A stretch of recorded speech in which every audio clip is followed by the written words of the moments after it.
Fait un beau diaporama, j'ai juste fait une sélection de quelques photos. Par contre, il faudra que je mette pause. Je le mettrai en marche tout à l'heure. Alors ça va être un peu différent que ce qu'on a pu entendre parce que je vais objectif. Ah, Monsieur Jacomi a peut-être oublié son téléphone. Ah oui. Ah, tu le... Non, c'est bon, je l'ai récupéré. Vous avez la... Ah bon. Pardon. Parce que donc moi je vais vous parler de Dédale.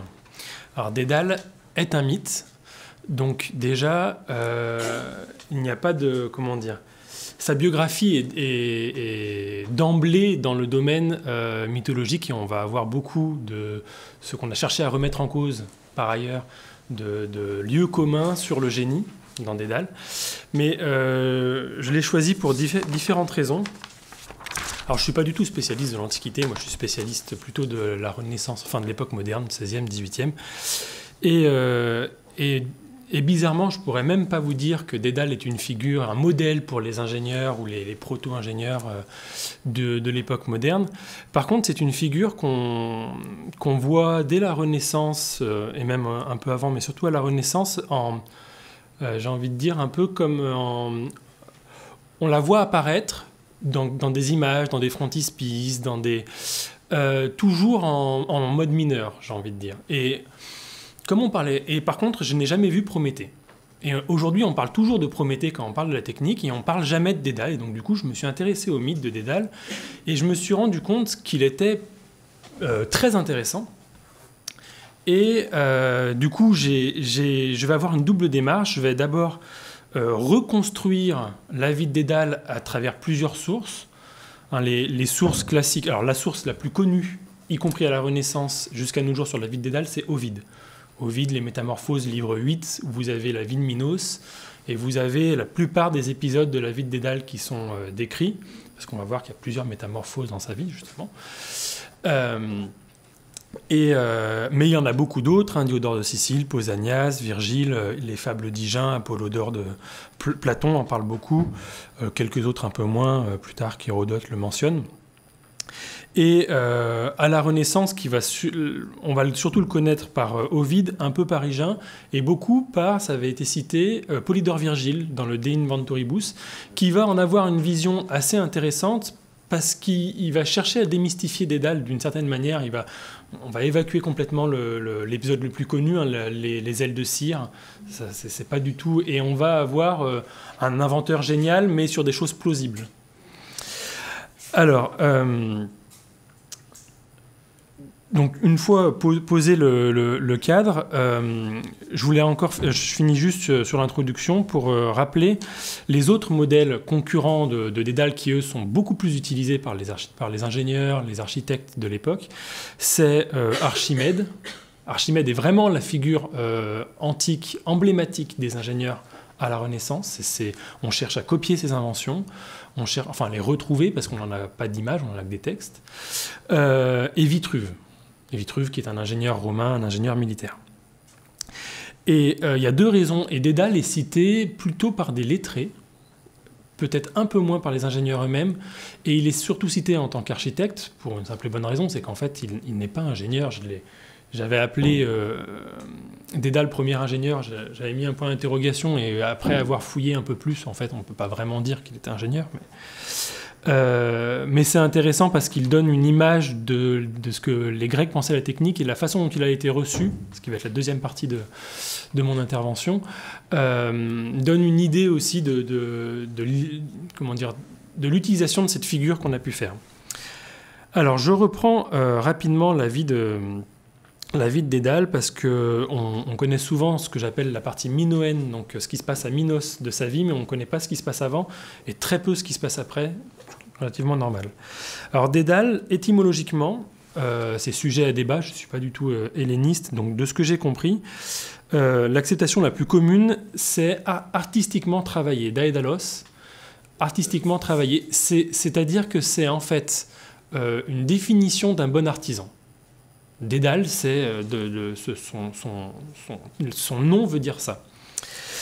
Et avec un accent qui est mis sur la dextérité. hein, la capacité manuelle. Alors, son ascendant, c'est un Athénien, d'une grande famille athénienne.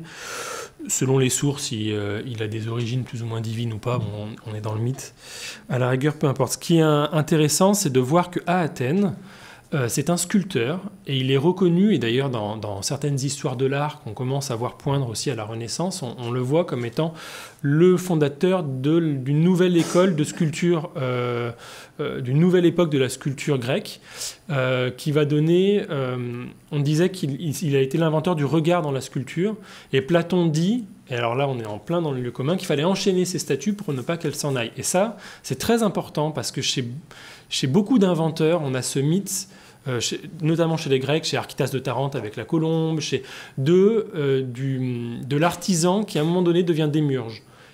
Le simulacre est tellement vrai qu'on a l'impression qu'il est vivant, voire qu'il le devient, parce que pour qu'on enchaîne la statue pour pas qu'elle s'enfuit, c'est qu'il a réussi, c'est un Frankenstein d'une certaine manière. Ça c'est très important parce qu'on va voir que le simulacre tient beaucoup de place dans l'invention en fait chez Dédale. Ovide d'ailleurs dans un des vers dit de Dédale que son industrie peut changer la nature du monde. Donc, on est exactement dans cette idée de l'inventeur démiurge, si vous voulez. Alors sa vie, le mythe, donc ça c'est le personnage, voilà comment on pose au départ, c'est quelqu'un de réputé, de renommé. Alors justement, Polydore Virgile dira qu'il a inventé l'art de la charpenterie, qu'il a inventé le niveau à plomb, la règle, donc à la fois la sculpture, à la fois la charpenterie, la menuiserie, de là la construction en fait, hein, d'où le côté architecte. Ça va être les deux sculpteurs architectes, ça va être les deux grandes casquettes de Dédale. Et donc sa sœur, à Dédale, va lui confier son fils en apprentissage. Son fils qui s'appelle Talos. Alors l'image que je vous montre là, c'est justement Dédale qui construit une statue où on le voit, la statue ressemble à un petit enfant presque à s'y méprendre, et c'est volontaire. Le deuxième épisode le plus connu du mythe, c'est donc l'apprentissage de Talos, qu'on appelle aussi Perdrix, ça dépend des sources. Alors Talos est un disciple de Dédale, c'est son neveu, c'est son disciple, très doué, qui va inventer la scie. Alors on dit parce qu'il a vu un poisson, des arêtes de poisson, ça lui fait penser à la scie, il invente la scie. Et en fait, le génie du neveu fait de l'ombre au génie de Dédale. Alors Dédale va lui dire, viens, on va regarder les étoiles depuis l'acropole, et il le jette de l'acropole. Donc il tue son neveu. Donc ça, c'est le point de départ du mythe de Dédale. Il tue celui qui lui fait de l'ombre dans la compétition qu'il peut y avoir pour être le meilleur artisan. Et alors on l'appelle Perdrix parce que Athéna, avant qu'il touche le sol, le transforme en Perdrix, un oiseau qui a peur d'aller trop haut ou trop bas. Donc il se souvient de sa chute et il a peur d'aller trop haut parce qu'il a peur de tomber. Enfin voilà, ça c'est les Grecs qui dans le mythe doivent créer l'ensemble du vivant. Donc voilà d'où vient la Perdrix. Donc Dédale, alors là il y a deux visions, soit il s'enfuit, soit il est condamné à l'exil par l'aéropage, donc soit il s'enfuit pour éviter la condamnation à mort. Toujours est-il, donc exil ou fuite, il se réfugie à Minos, en Crète, à la cour du roi Minos. Alors le roi Minos est un roi de lignée divine aussi, qui est un roi guerrier, qui est d'ailleurs qui a beaucoup de réussite dans ses batailles, et il avait promis à Poséidon, donc comme il est sur une île, il a toujours besoin de Poséidon pour gagner ses batailles, un taureau blanc en sacrifice s'il gagnait, je ne sais plus quelle bataille, je l'ai plus retenu, et il ne l'a pas fait. Il a gagné la bataille, il n'a pas donné le taureau en sacrifice. Poséidon, pour se venger, fait en sorte que sa femme, qui s'appelle Pasiphae, donc la mère de Phèdre, la mère d'Ariane, fille de Minos et de Pasiphae, pour ceux à qui Racine rappelle quelque chose, Pasiphae tombe amoureuse du taureau blanc, ce qui pose un problème. Donc là, on a un problème. Et alors, qui est-ce qu'elle va voir ? Elle va voir le nouveau venu à la cour, et elle va lui demander, j'ai un problème, je suis amoureuse du taureau blanc. Que va faire Dédale, spécialiste en simulacre ? Il va faire une vache, une fausse vache, pour que Pasiphae puisse s'accoupler avec ce taureau. Donc ça marche, le taureau se prend au simulacre, parce que Dédale est décidément très doué pour créer cette vache-là, et naît de cette union le Minotaure. Alors ça plaît pas du tout à Minos. Minos, du coup, a un problème, il a un Minotaure sur les pattes. Et donc il va voir son nouvel ami à la cour, qui est réputé justement ingénieux. C'est d'ailleurs pour ça qu'il l'a accueilli, hein, c'est pour cette réputation. Et il lui dit j'ai un problème. Et donc Dédale, en bon architecte, donc cette fois-ci il passe de la casquette du sculpteur à l'architecte, construit le labyrinthe. Autre idée géniale. Et donc on enferme le Minotaure au centre du labyrinthe, traditionnellement circulaire. Alors Polydore Virgile, toujours lui, dira, c'est assez intéressant, qu'il n'a pas inventé le labyrinthe ex nihilo, qu'il y en avait déjà eu 3 avant lui, en Égypte et sous Alexandre, je ne sais plus où, mais donc il reprend une idée. Selon les auteurs, il l'invente ex nihilo ou non.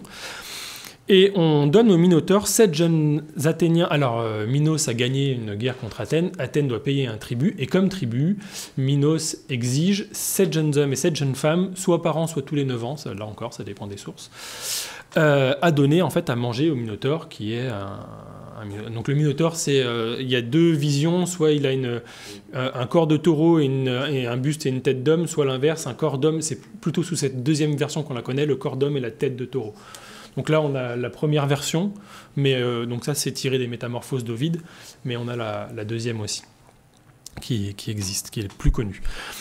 À Athènes, on a un héros, qui est d'ailleurs un héros connu pour avoir déjà tué un autre taureau qui embêtait les Athéniens, qui embêtait les Grecs, c'est Thésée. Il n'est pas encore allé chercher la toison d'or. Et Thésée est menacé à Athènes parce pour des sombres histoires politiques, on voudrait l'assassiner.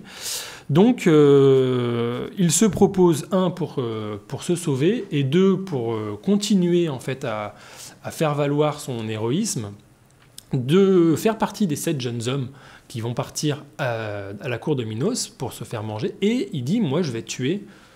je vous dis, hein, il a déjà tué un taureau auparavant. Moi, je vais tuer le Minotaure.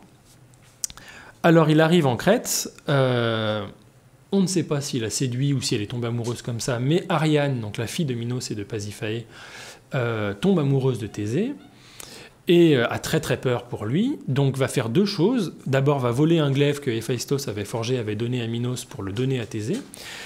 Et va voir toujours le même homme, celui qui résout tous les problèmes, il va lui dire j'ai un problème, même s'il tue le Minotaure, je ne sais pas comment il va sortir. Donc là, Dédale, donc on le voit au premier plan, Dédale explique à Ariane la solution, c'est de prendre une pelote de laine, d'en donner un bout à Thésée et l'autre bout Ariane là. Donc Thésée tue le Minotaure, ressort du labyrinthe, s'enfuit avec Ariane, abandonne Ariane sur une île, mais ça c'est un autre problème, et continue en Grèce. Bon, elle sera reprise par Dionysos, mais ça c'est pas la partie du mythe qui nous intéresse ici, mais... donc il s'enfuit, je ne sais pas si vous connaissez vraiment, donc à cause des voiles noirs, son père meurt et donne son nom. Son père c'était Égée, et donne le nom à la mère Égée. Donc Thésée tue le Minotaure. Alors là, il y a 2 versions. La première dit que par peur que Minos ne la prenne, en fait, Dédale va créer les ailes de cire avec son fils Icare et va chercher à s'enfuir. Et l'autre version, Minos l'a déjà appris, l'enferme dans le labyrinthe. Et Dédale, avec son fils Icare, qui est le fils de Dédale, qui est un jeune homme qui est très doué pour la chasse, qui est aussi très adroit, en fait, reconnu comme étant quelqu'un de très adroit. Il demande simplement de la cire. Donc, il demande à Icare, qui est très adroit, de tuer des oiseaux. Il les déplume, il crée des ailes de cire, donc ça c'est l'épisode le plus connu, et donc il s'enfuit de Crète. Et il donne comme conseil à son fils de ne pas s'approcher trop près de l'eau parce qu'il va être emporté par les flots, ou trop près du soleil, sinon la cire va fondre et il va tomber.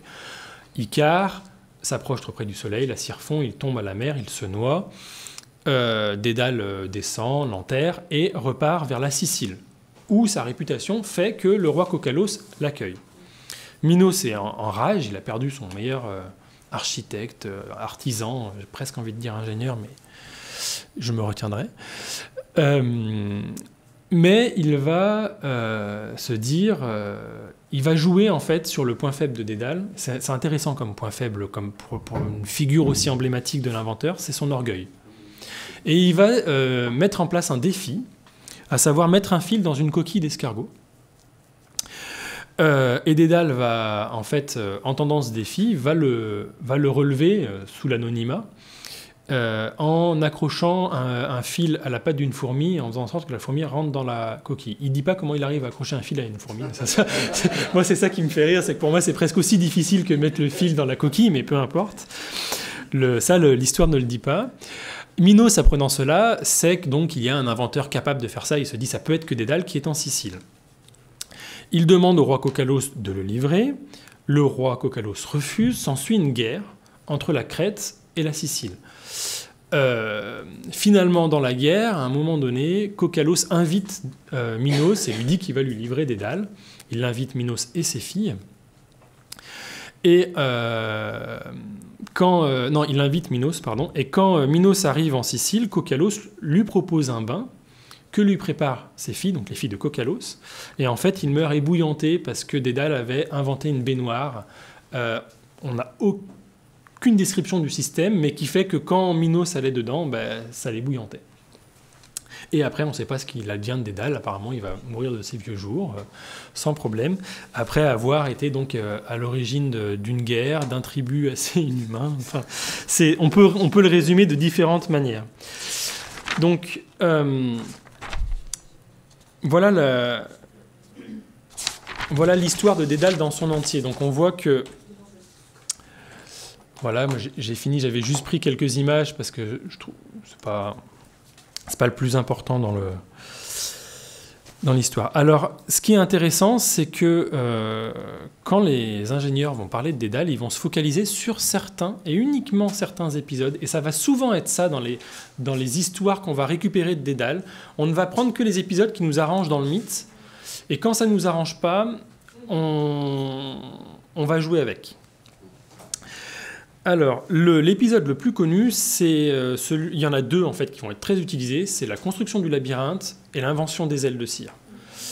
La construction du labyrinthe, en fait, elle vient surtout pour rappeler à quel point Dédale est un architecte brillant, capable de concevoir. En fait, ce qui impressionne dans le labyrinthe, c'est la capacité à concevoir un bâtiment dans lequel un homme se perdrait sans soi-même se perdre, d'une certaine manière.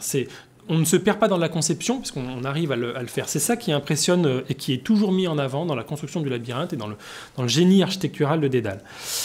Et l'autre partie qui est beaucoup plus intéressante à mon sens, c'est, parce qu'elle est plus morale d'une certaine manière, c'est la vision qu'on va avoir de ces ailes de cire, et de la chute d'Icare, où on va opposer soit l'hubris d'Icare qui veut aller plus haut que lui, qui veut mener le côté démiurgique jusqu'au dieu et qui va être puni pour ça, face à la sagesse, la grande sagesse de celui qui sait utiliser son outil, qui connaît les limites en fait de ses inventions, qu'est Dédale. Et l'autre vision qu'on en a, c'est non pas l'hubris, mais l'insouciance du jeune homme qui est plein de fougue, et toujours, par contre, face à la sagesse d'un homme comme Dédale. Donc en fait, on va toujours présenter Dédale comme une figure méliorative et très intéressante pour deux raisons, parce que je suis obligé de sortir un peu l'ingénieur. On a parlé la dernière fois avec Pierre Bézier de l'inventeur salarié. C'est assez intéressant parce qu'en fait, à la Renaissance, on n'est pas entrepreneur quand on invente. On a besoin d'une protection. On n'est pas vraiment salarié, mais on a besoin de rentrer sous la protection d'un mécène, d'un grand, etc. Et donc, Dédale est bien pour ça, parce que... en tout cas, le mythe des ailes de cire est bien pour ça, parce qu'il reste à sa place. Il fait une belle invention, mais il en connaît les limites. Il ne va pas jusqu'au dieu, en fait. Il ne va pas... Donc c'est très bien. Et celui qui y va, il est puni. Donc, on arrive à dire à la fois, on peut faire des choses géniales, et à la fois à dire, vous inquiétez pas, je ne vais pas inquiéter votre pouvoir. Et ça, c'est quelque chose qui fait que ça va être utilisé dans certaines préfaces, dans certaines dédicaces. On va utiliser Dédale à cette fin-là. Alors, ce qui est intéressant, c'est que du coup, pourquoi je parlais de Dédale premier ingénieur ? Parce qu'en fait, à la Renaissance, quand on met l'invention des ailes, on met du coup son ingéniosité en avant, plus que son côté artiste ou son côté architectural. Et on va toujours saluer soit la conception du labyrinthe, soit l'invention des... Donc on va vraiment saluer comment dire, le génie qui est capable de trouver les bonnes solutions au bon moment avec les outils qu'il a à disposition, savoir un peu de cire. Ce qui est intéressant, c'est que... ah oui, dernière chose intéressante dans cette idée de chercher un mécénat, c'est qu'il construit à la demande. Le labyrinthe, il le conçoit à la demande de Minos. Il répond à des demandes. Et il est très rarement condamné, moralement, pour ce qu'il a fait, sauf par un prédicateur calviniste assez virulent qui le condamne pour l'épisode de Pasiphae et qui qui voit en fait dans cet épisode non pas une réalité du simulacre, mais une vision imagée en fait, il va faire de Dédale un macro qui prostitue Pasiphae et donc il la transforme en bête. Et c'est comme ça qu'il voit là, parce que pour lui, la prostitution, c'est transformer des personnes en bêtes. C'est la seule condamnation vraiment morale qu'on a. Ça, c'est comme ça qu'il va être reçu donc, au XVIe, XVIIe siècle. Alors pourtant, chez les Grecs, c'est un peu plus ambigu, et c'est pour ça que Dédale, à mon avis, reste en mode mineur, parce que quand on creuse un peu...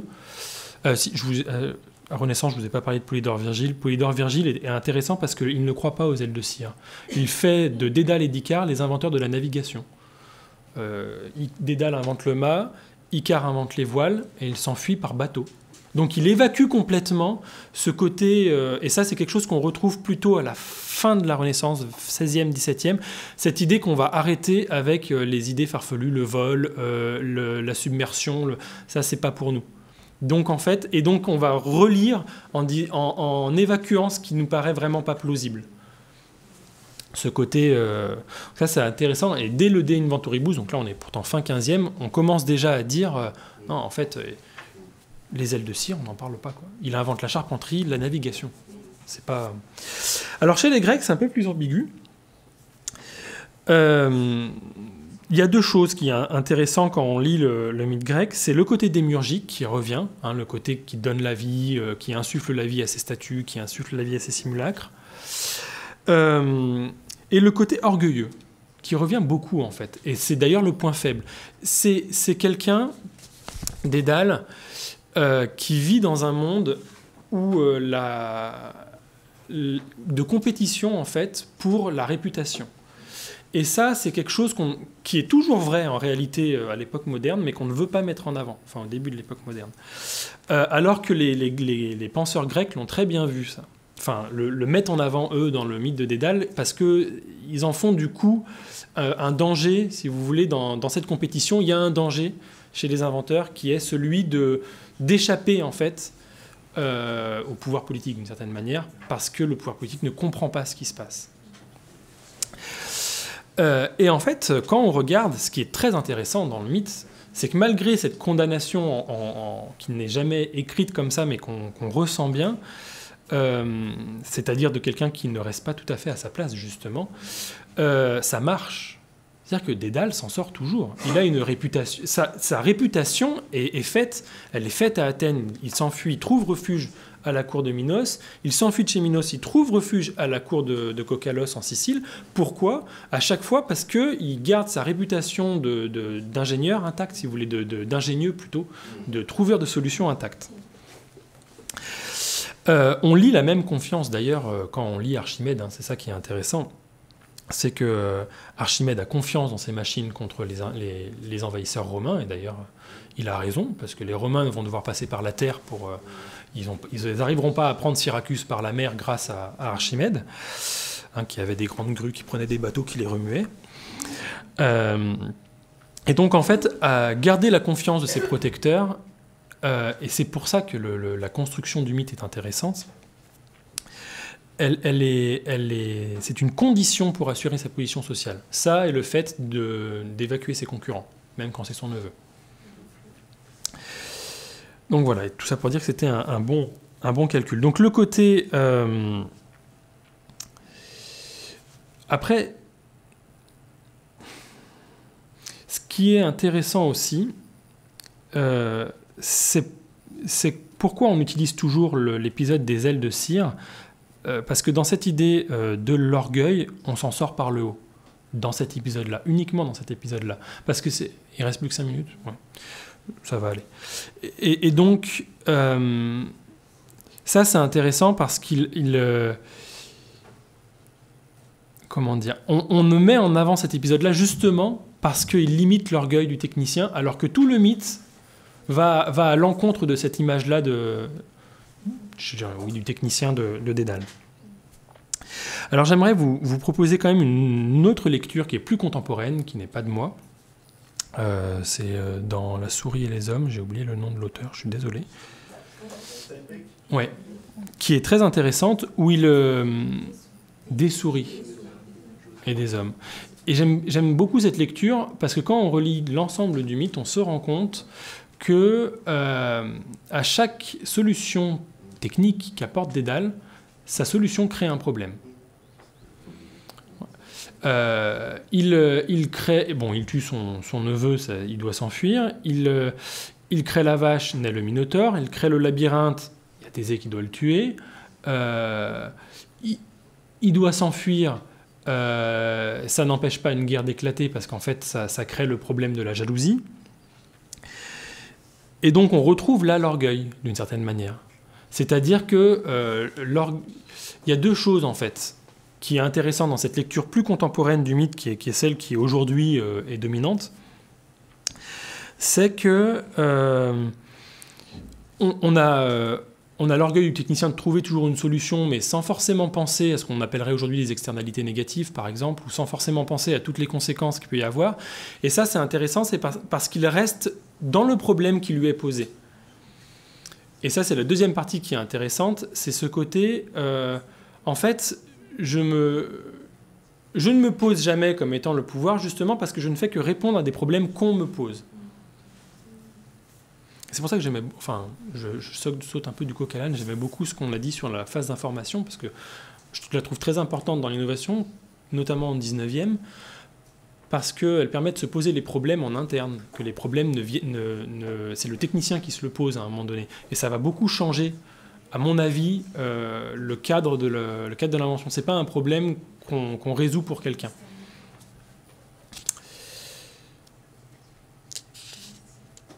Voilà, alors, si on poursuit la logique jusqu'au bout, c'est que l'orgueil de Dédale va amener jusqu'à l'indépendance, je dirais, de Dédale comme technicien vis-à-vis du pouvoir politique. C'est-à-dire que même quand le problème devient Minos, à un moment donné, le problème pour Dédale, c'est Minos, c'est son ancien patron, il le tue.